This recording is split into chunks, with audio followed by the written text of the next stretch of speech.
Okay, Assalamualaikum warahmatullahi wabarakatuh and good morning to everyone. So in this video we will discuss on inverse Fourier transform.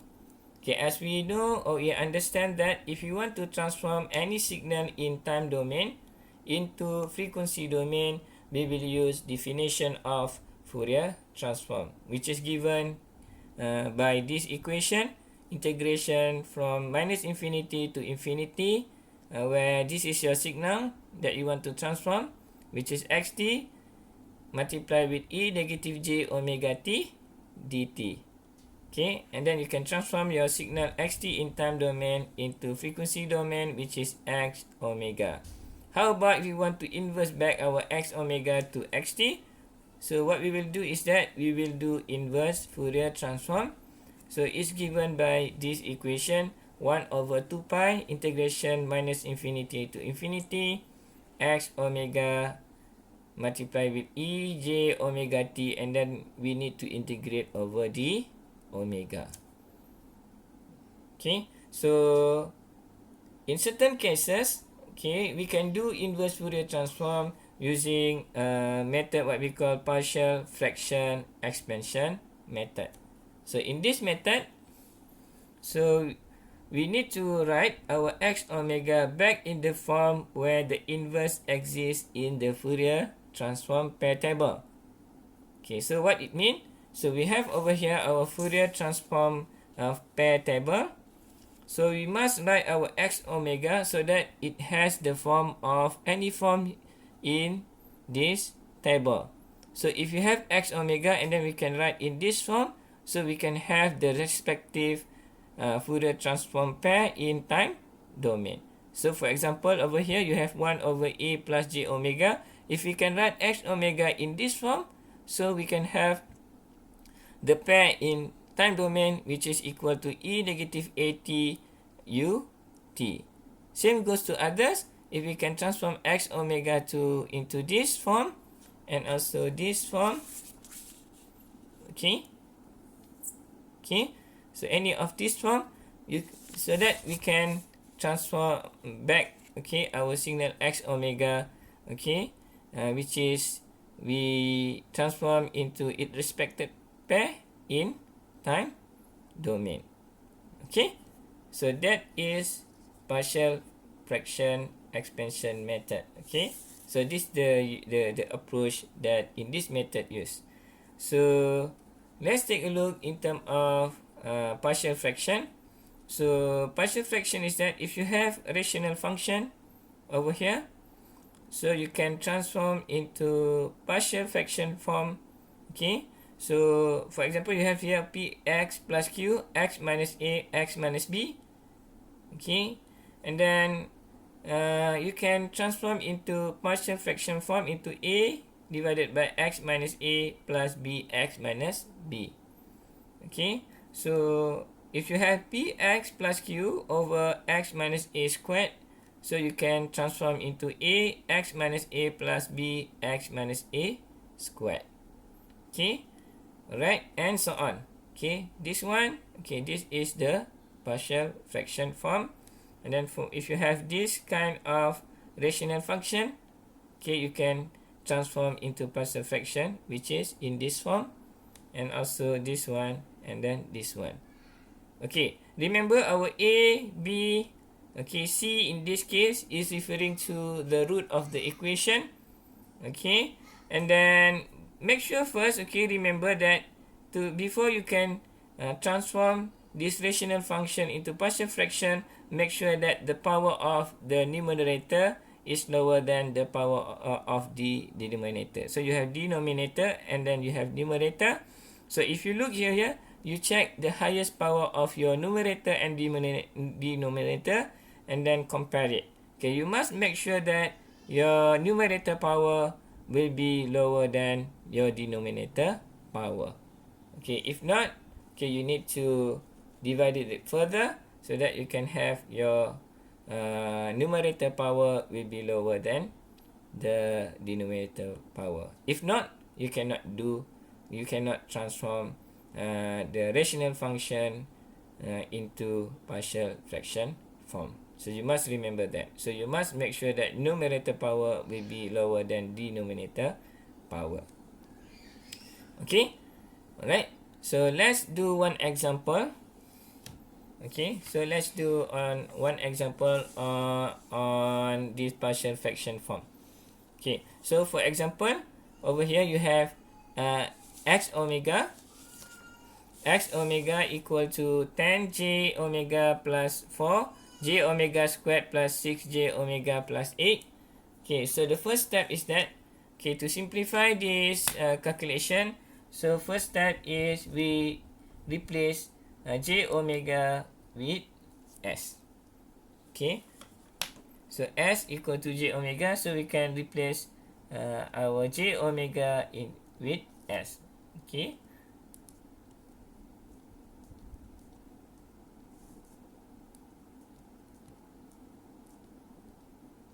so now we have a simple form of function. So later we can we need to transform this equation into a partial fraction form. So what you need to do is that you need to find root for our we need to factor our quadratic equation of this denominator. Okay, so we can have that. Okay, we can use calculator to factor it. Okay,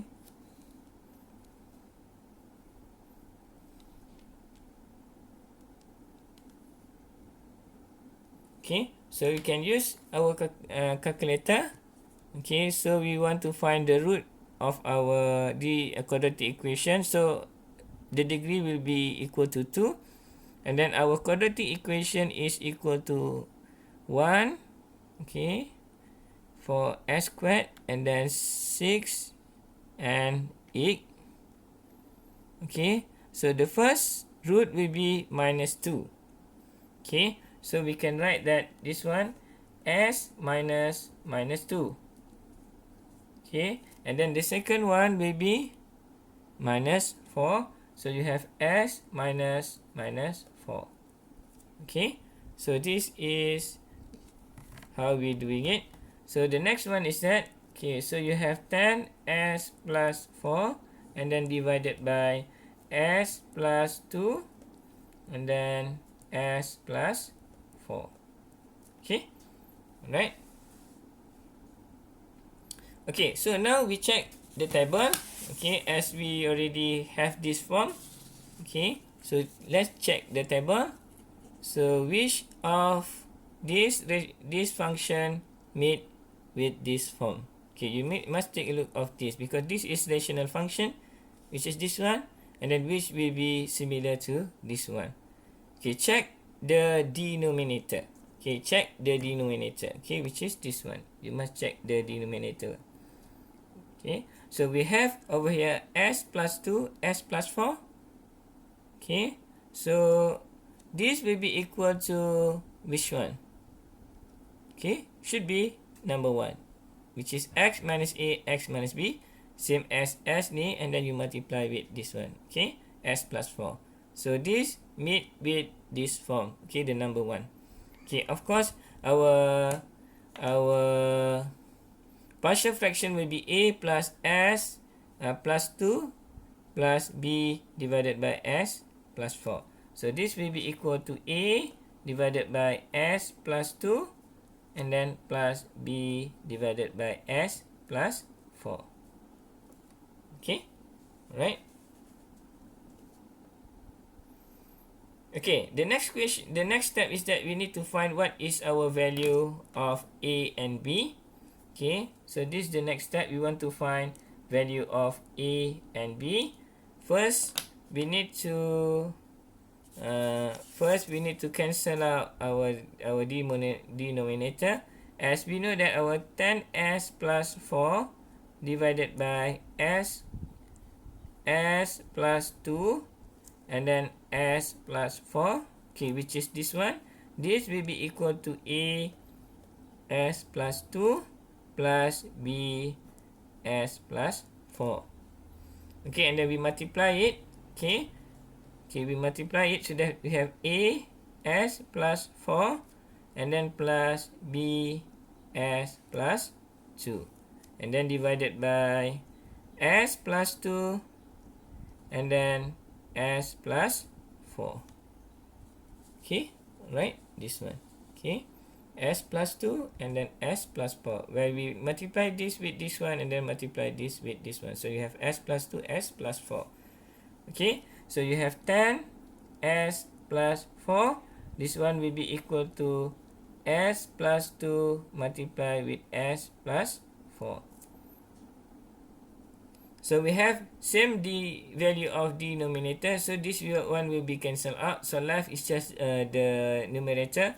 So you have 10 s plus 4 equal to a s plus 4, okay, plus b s plus 2. Right? Okay, the next thing to do is that we need to find what is our value of a and b. So I have two methods, okay, to solve this.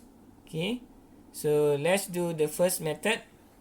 Okay, I write this equation first, okay, before we start solving it. Okay, so you have 10s plus 4 equal to a s plus 4 plus b s plus 2. Okay, this is the first method. Okay, okay, so first method is that we look in terms of this equation and then take the value. Okay, so let's do that. 10s plus 4 equal to a s 4 plus b s plus 2, and then choose value of s. Okay, so look the first term over here. So you have s plus 4, meaning that to make it this one 0, s value must be equal to s minus 4. So you can you will make it 0. So you will the remaining will be this term with this term. So you must make sure that the first term will be 0. So choose the value of s so that this will be equal to 0. So for our cases, s will be equal to minus 4. Okay, so you have s equal to minus 4, and then we replace into s minus 4 into the equation.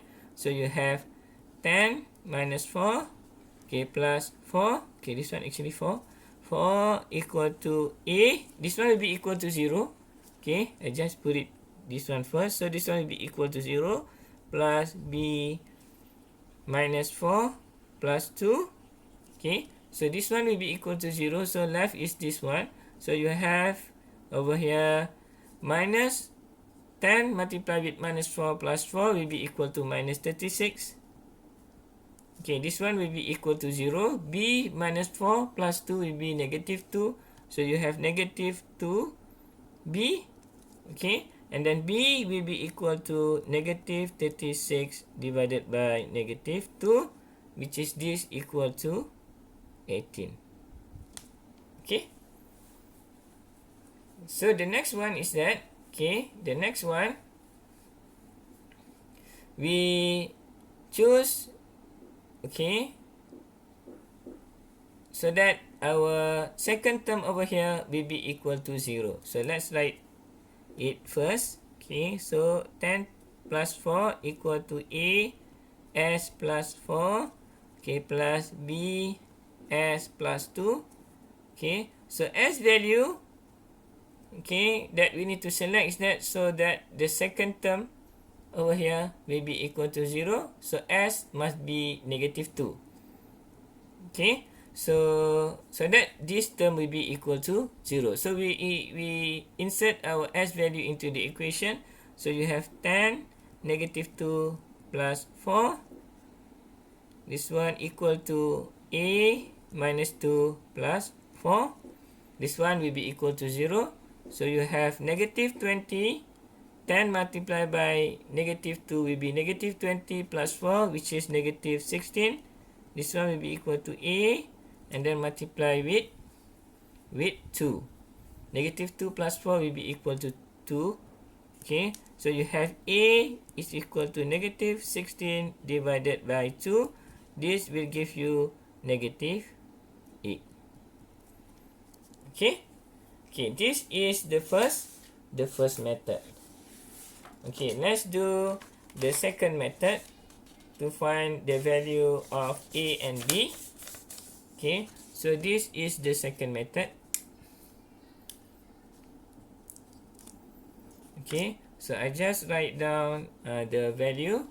Okay, for which is 10s plus 4 equal to A s plus 4 plus B s plus 2.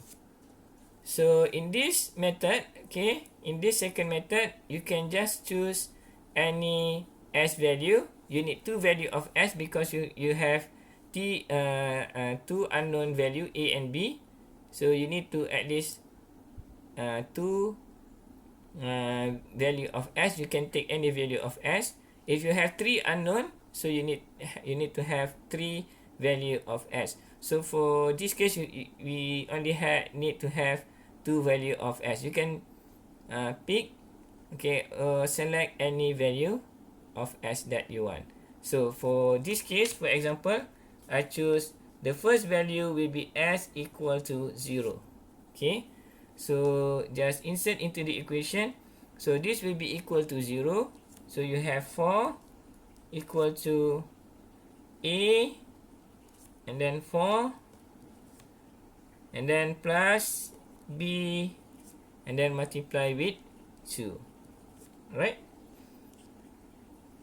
Okay, so we have over here 4A plus 2B equal to 4. And then we rewrite this one. Okay, so you have 4A plus 2B equal to 4. Okay, this is our first equation. Okay, for our first s value. So let's do the second value. So we can have any value of s.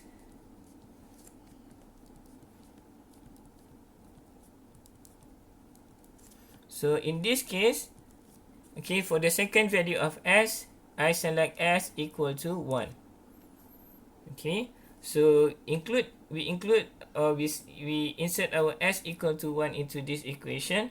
So you have 10 plus 4 equal to A, 1 plus 4 will be equal to 5, plus B, 1 plus 2 will be equal to 3. So you have B multiplied with 3. So we can rewrite this. So you have 14. Okay, you have 5A plus, you have 5A plus 3B. Okay, we can rearrange this. So we have 5A plus 3B equal to 14. This will be our second equation.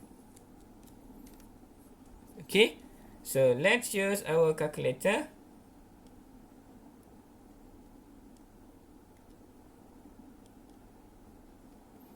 Let's use our calculator to find or to solve our simultaneous equation over here. So we need to go to menu, and then go to equation, and then our select simultaneous equation, and then of course our unknown is 2, so we need to select 2, and then just key in the value of the coefficient for this unknown value. As we refer x is we referring to A, and then y over here we refer to B. Okay, unknown value of B. So we just plug in the equation. First, the first equation, which is 4, and then 2, and then 4. The second equation is 5, 3, and 14. Okay, and then this is the first value. X we refer to unknown A. So you have A equal to negative 8. And then Y, which is referring to B, is equal to 18. Okay, which is the same as what we did over here. You have B equal to 18, and then A equal to negative 8. Okay, which is the same. Okay, so the next one, we insert our value of A and B into the equation that we want to have, which is this one. Okay, which is this one. So our xs now in partial fraction, it will be negative as plus 2 and then plus 18 divided by s plus 4.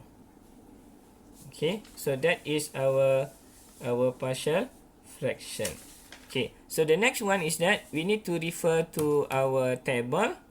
Okay, so we need to refer to our table, our Fourier transform pair table. Okay, and then take a look because in term which form of x omega will meet with this equation. Okay, so if you look over here, you have okay.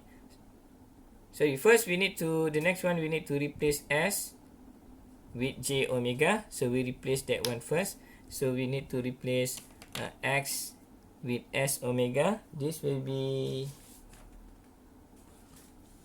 okay, number 3. So we have number 3 over here. So you have 3. We replace j omega with s. So you have x j omega equal to negative 8 j omega plus 2 plus 18 j omega plus 4. Okay, right, this is our x omega. Sorry, this one should be x omega. Okay, so the next one is that, okay, we use our Fourier transform pair. Okay, so our Fourier transform pair to find what is the inverse Fourier transform for our partial fraction. So if you look, we need to compare this. Okay, so this form will be equal to which of our x omega form in the Fourier transform pair. Okay, if you look over here, so we have j omega plus 2. Okay, so we have over here a plus j omega. Okay, or I can just rewrite that here into this form so that you can see it, okay, much easier. So you have a over 2 plus j omega plus 18 divided by 4 plus j omega. Right? Okay, so we can do inverse Fourier transform so that we can have e negative at ut, which is transformation of this one. So xt, okay, so I just write down first this equation over here. Okay, so you have, okay, x omega will be equal to negative 8 2 plus j omega plus 18 divided by 4 plus j omega. Okay, so our xt, okay, we need to refer our Fourier transform pair table, okay, which is this one. So this will be equal to, okay, negative 8, okay, negative 8, okay, multiply with negative a t ut, where for the first term here a equal to 2, so you have e negative 2 t ut, and then plus 18. Okay, so you have this one a equal to 4, so e negative 4 t u ut. Okay, so you can rewrite this. You have a, okay, e negative 2t, okay, ut, and then plus 18 e negative 4t ut. Okay, and then you can factor your ut. Okay, so you can have over here negative 8 e negative 2t, okay, plus 18 e negative 4t. This one will be equal to u multiply with ut. So this is our inverse Fourier transform of our x omega. Okay, so hopefully you understand how to do inverse Fourier transform using partial fraction expansion method. Okay, later in the next in the next video we will do another example of how we can do inverse Fourier transform using this partial fraction expansion method. Okay, so hopefully you understand, and then thank you for watching, and bye.